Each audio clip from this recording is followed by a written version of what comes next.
Welcome everybody to Bugbears and Brews. My name's Brian, and today we're going to go ahead and talk about our Storm King Thunder's Encounter Recap number 12. So this one, we had 5 players this time. We still have 2 players out due to some personal issues, but family is always first in my book, so no issues there. Starting out, the party was still in Long Saddle, so they went ahead and finished restocking, went around town and picked up all those Weevil wanted posters because they wanted nobody else getting the drop on Weevil. They really wanted that 5,000 gold reward, so they went around, picked up all those, and headed out to town.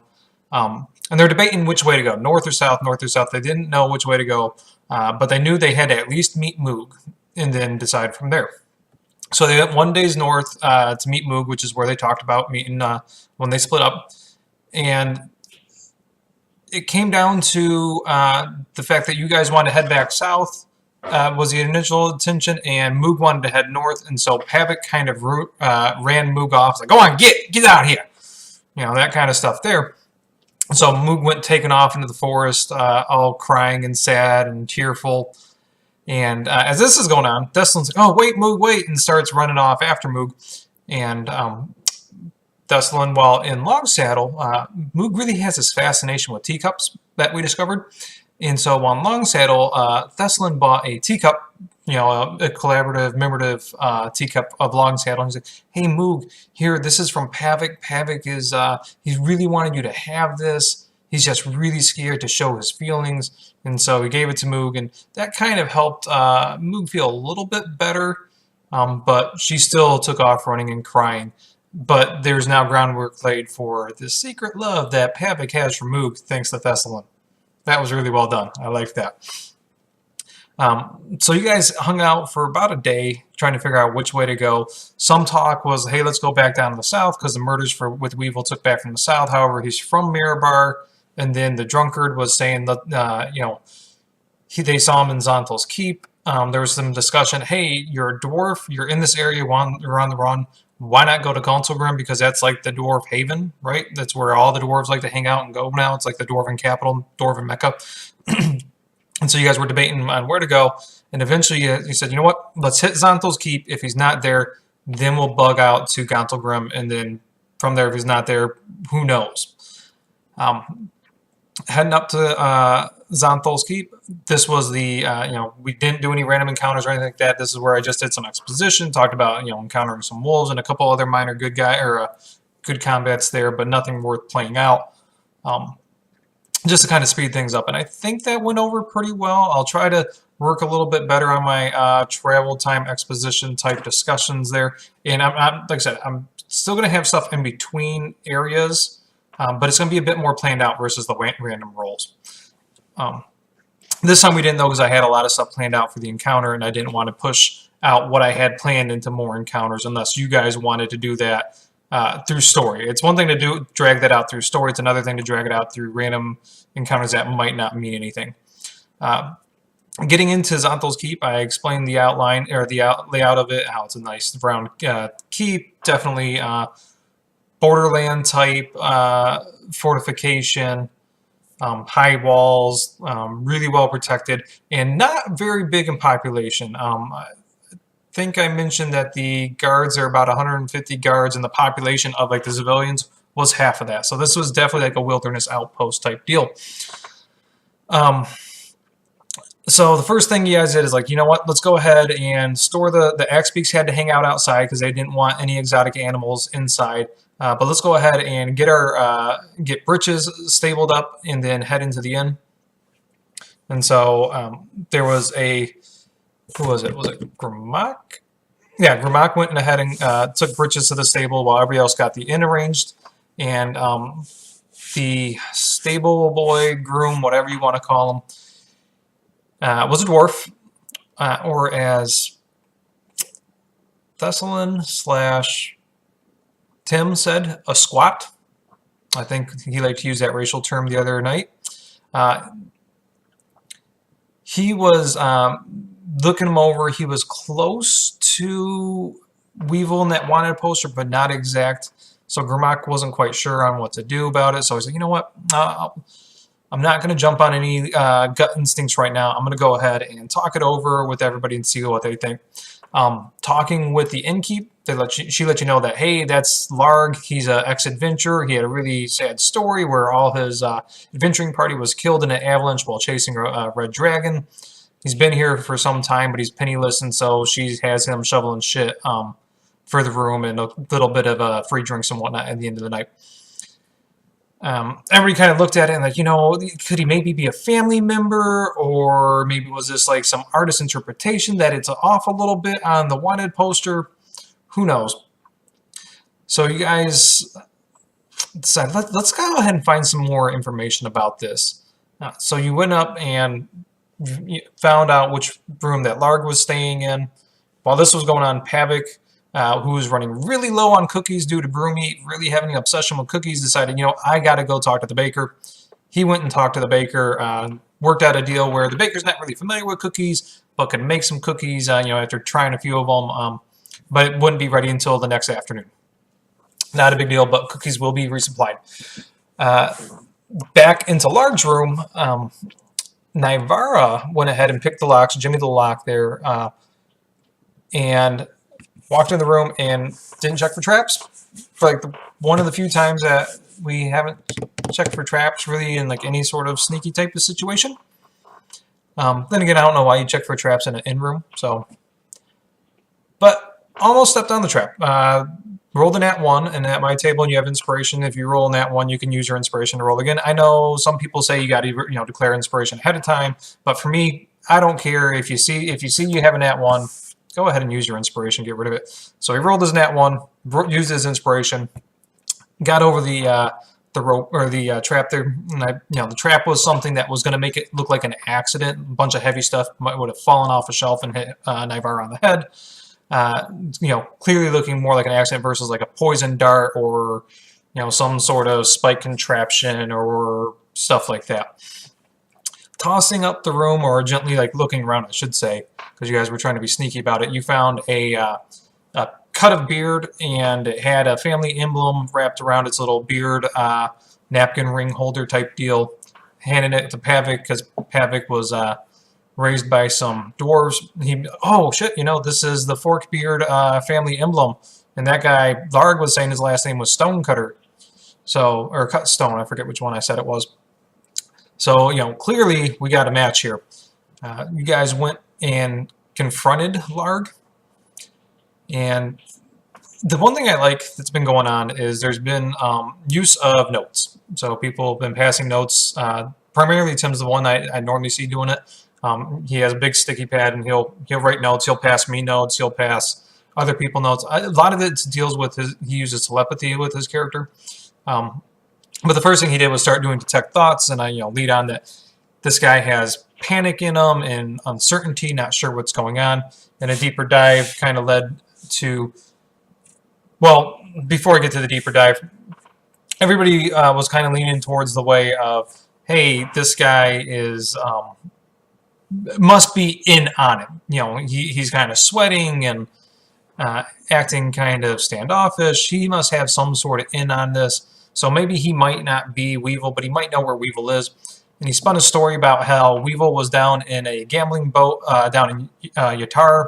That he's not family with Weevil, but he knew of Weevil, and that guy's a real sucker. He's down in Yatar or Yartar. He took him. He cheated at a gambling boat, and he really got what was coming to him by the management.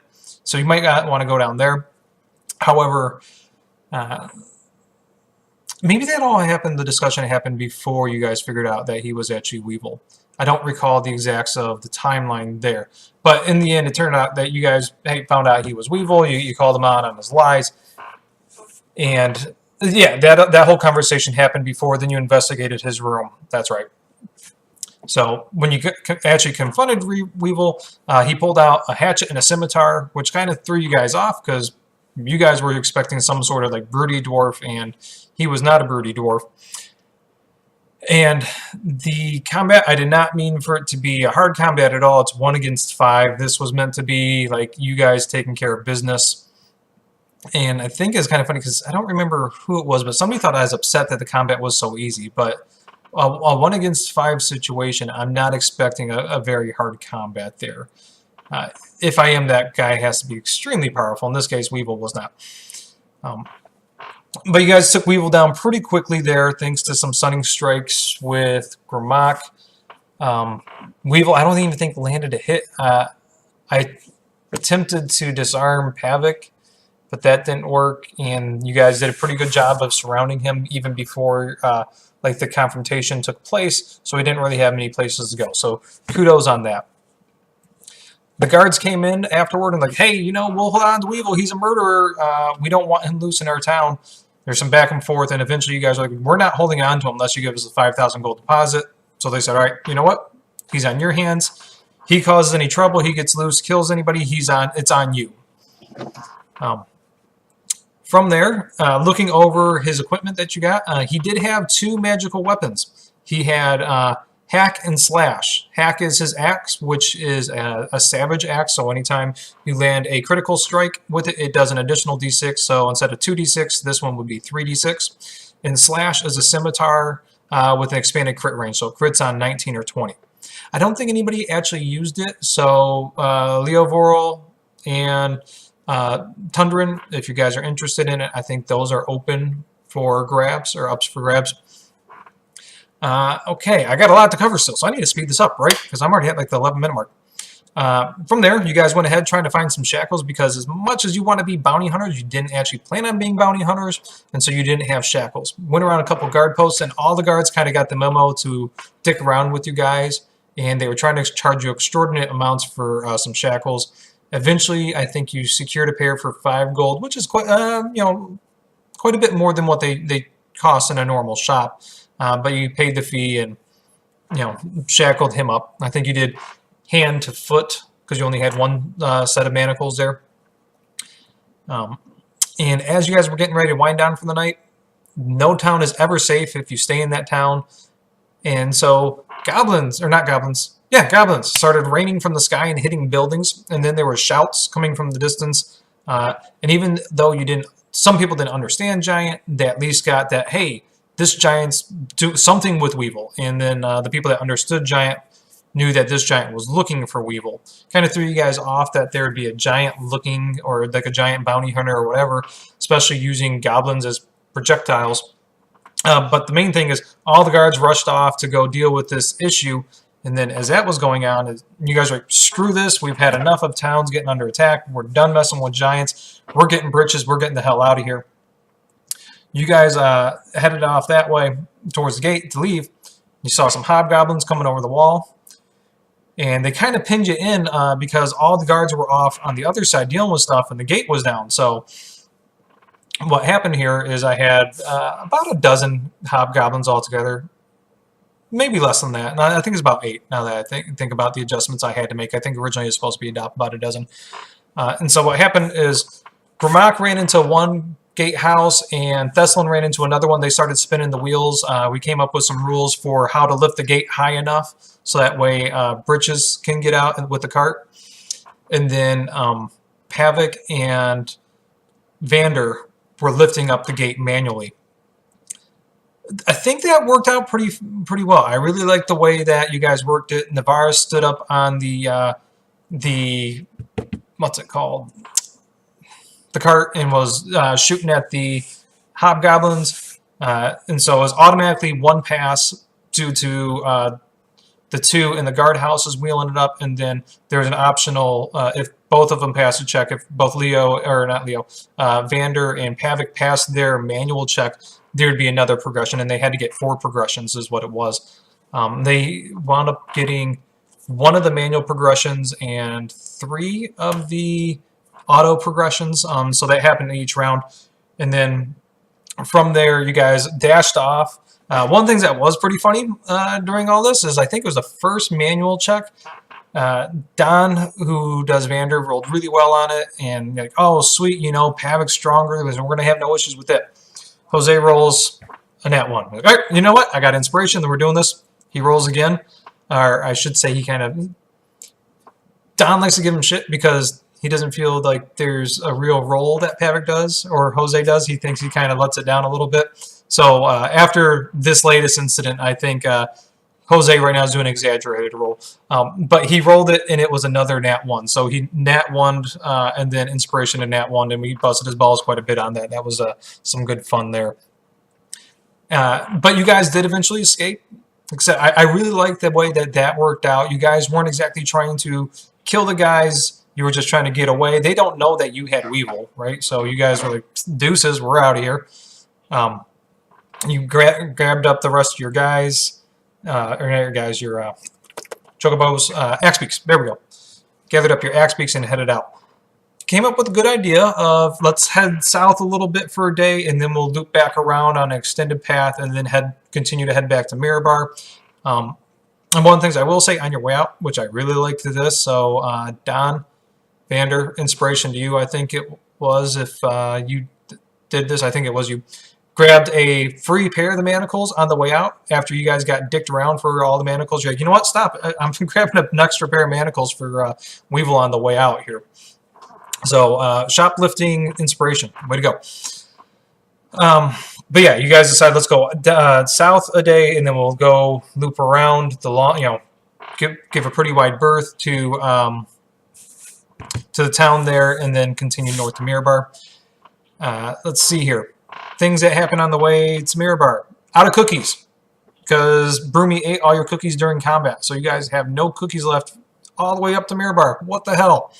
You guys came close to some starvation issues. However, the only person that really had to go on with no rations, you guys all shortened rations, was Weevil, and you guys didn't care about the prisoner going on no rations. Way to go, guys! Way to go. Getting into Mirabar, I'm going to wrap this up pretty quick here. You turned in Weevil. They gave you your writ for coinage for 5,000 gold. So we broke it down. Everybody got 700 gold and whatever various coins that they want, and then 100 went to the party funds. Found out that Weevil, there's such a high price on his head because Weevil killed some cousins of some important people, so hence the price. And then the sentence has not actually been carried out yet. So that's where we're going to pick up next week, is in Mirabar. Mirabar is kind of a metro town, so big population, dwarves below, humans up top. Lots of stuff. Pretty much you name it, we can get it there. Housekeeping, level up to level 6. We like level 6, right? That's more level 3 spells and more goodies and those kinds of things there. And I think we might have a few character changes coming up there for, be requested. So we'll fill you in on when those happen. So I really enjoyed this this whole encounter. It went better than I expected. I liked the whole escape scene that we had there, and I think we got to Mirabar quicker than I was expecting. I was planning on the escape scene being the end of the night. However, the way things worked out, Mirabar was. Nothing wrong with that. So I will see you guys on Wednesday. Take care. Bye.